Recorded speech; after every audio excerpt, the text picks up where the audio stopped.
வணக்கம் மக்களே, வணக்கம். சற்று முன் கிடைத்திருக்கக்கூடிய ஒரு முக்கியமான தகவல் ஒன்றை பார்க்க போகிறோம். திமுகவிற்கு தலைவராகவும் தமிழகத்திற்கு முதல்வராகவும் திகழ்ந்து கொண்டு வந்த முதல்வர் ஸ்டாலினுக்கு சற்று முன்பு கத்தி குத்து யாரால் நடந்தது?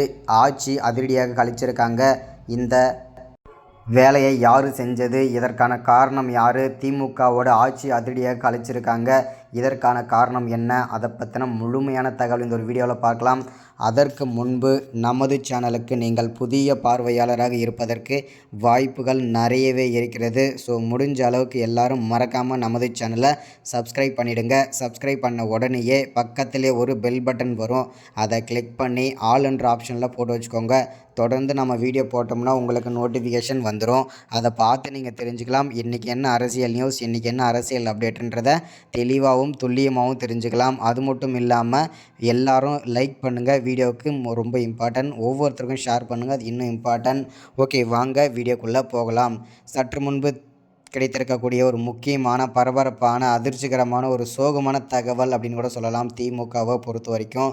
ஏன் அப்படின்னு பார்த்தீங்கன்னா, திமுகவோட தலைவராக இருந்து கொண்டு திகழ்ந்து கொண்டு வந்த ஆலமரமாக நின்று கொண்டிருந்த முதல்வர் ஸ்டாலினுக்கு சற்று முன்பு தான் கத்தி குத்து. அதாவது பார்த்திங்கன்னா, தற்போது அவர் மீட்டிங்காக போகும்போது போகிற வழியில் பார்த்திங்கன்னா கூலிப்படை அவரை வந்து பார்த்திங்கனாக்கா அவரோட வயிற்றுலேயே பார்த்திங்கன்னா கத்தி குத்து போட்டிருக்காங்க. கத்தியை வச்சு பார்த்திங்கனாக்கா வயிற்றை கிழிச்சிருக்காங்க. இது வந்து பெரும் பரபரப்பை ஏற்படுத்தியிருக்கு. அப்போலோ ஹாஸ்பிட்டலில் வந்து பார்த்திங்கன்னா திமுகவின் தலைவர் வந்து பார்த்திங்கனாக்கா அனுமதிக்கப்பட்டிருக்காரு. இது வந்து பெரும் சோகத்தை ஏற்படுத்தியிருக்கு திமுக ஆட்சியை பொறுத்த வரைக்கும். ஏன்னா திமுகவை பொறுத்த வரைக்கும் கடந்த ஒரு 2-3 மாதங்களாகவே பல்வேறு சர்ச்சைகளில் பல்வேறு அமைச்சர்கள் வந்து சிக்கிட்டு வந்துட்டுருக்காங்க. தற்போது கூலிப்படையை வந்து திமுகவோட தலைவரை வந்து கத்தி குத்து ஏற்பட்டிருக்கு. ஸோ இது பெரும் பரபரப்பு, ஒரு அதிர்ச்சிகரமான தகவல், ஒரு சோகமான தகவல் அப்படின்னு சொல்லலாம். அது மட்டும் இல்லாமல் இப்படி நடந்ததுனால ஆளுநருக்கு இந்த தகவல் கிடைத்த உடனடியாக ஆட்சி வந்து கலைச்சிருக்காங்க. ஆட்சி கலைச்ச உடனே இன்னொரு ஒரு அதிர்ச்சிகரமான தகவல் என்னென்னா, துணை முதல்வராக விளையாட்டுத்துறை அமைச்சராக இருக்கும் உதயநிதியை வந்து பார்த்திங்கன்னா துணை முதல்வராக அவசரமாக நியமனம் செஞ்சு வச்சு கையோடு பார்த்திங்கன்னா அப்போலோ ஹாஸ்பிட்டலில் வந்து முதல்வர் ஸ்டாலினை வந்து போயிட்டு எல்லாருமே பார்த்துட்ருக்காங்க. ஆளுநர், மோடி, ஸோ அது மட்டும் முக்கிய அமைச்சர்கள் எல்லாமே பார்த்திங்கனாக்கா அப்போலோ ஹாஸ்பிட்டல் தான் இருக்காங்க. இன்னுமே பெரும் பரபரப்பு ஏற்பட்டுருக்கு.